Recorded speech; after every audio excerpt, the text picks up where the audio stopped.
ডেঙ্গুর বাহক এডিস মশার উৎস ধ্বংসে ঢাকা দক্ষিণের সব হাসপাতাল চত্বরে শুরু হলো অভিযান। দক্ষিণ সিটির মশক ও বর্জ্য ব্যবস্থাপনা বিভাগ সমন্বিতভাবে এই অভিযান চালাচ্ছে। মেয়র জানালেন, হাসপাতালের পর শিক্ষা প্রতিষ্ঠান, সরকারি অফিস ও থানাগুলোতে চিরুনি অভিযান চালানো হবে।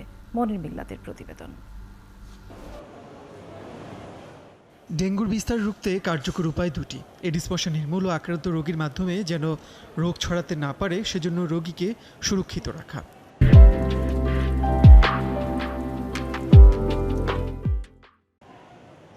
হাসপাতালগুলোতে ডেঙ্গু রোগী থাকায় সেখানকার মশারাই এই রোগ ছড়ানোর অন্যতম মাধ্যম।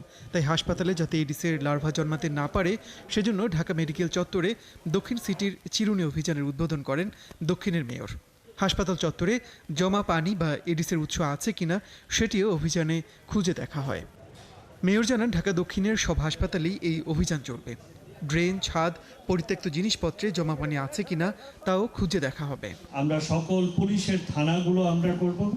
এর পরবর্তীতে আমরা ঢাকা দক্ষিণ সিটি কর্পোরেশন এলাকার সকল প্রাথমিক বিদ্যালয়, উচ্চ বিদ্যালয়, মহাবিদ্যালয় এবং বিশ্ববিদ্যালয়ের যে এলাকাগুলো আছে, এই সকলগুলো আমরা চিহ্নিত করেছি। এখানে আমরা কার্যক্রম ব্যাপকভাবে চিরুনিভাবে আমরা করব।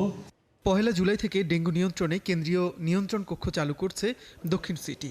যে কেউ মশা নিধন সংক্রান্ত সহায়তা চেয়ে ফোন করলে 15 মিনিটের মধ্যে তা নিশ্চিত করবে কর্তৃপক্ষ।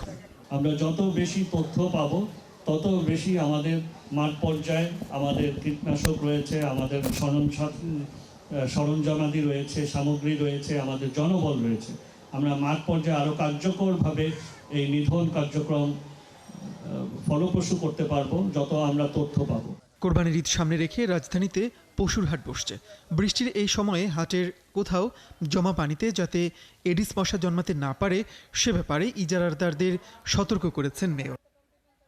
মনির মিল্লাত, 71, ঢাকা।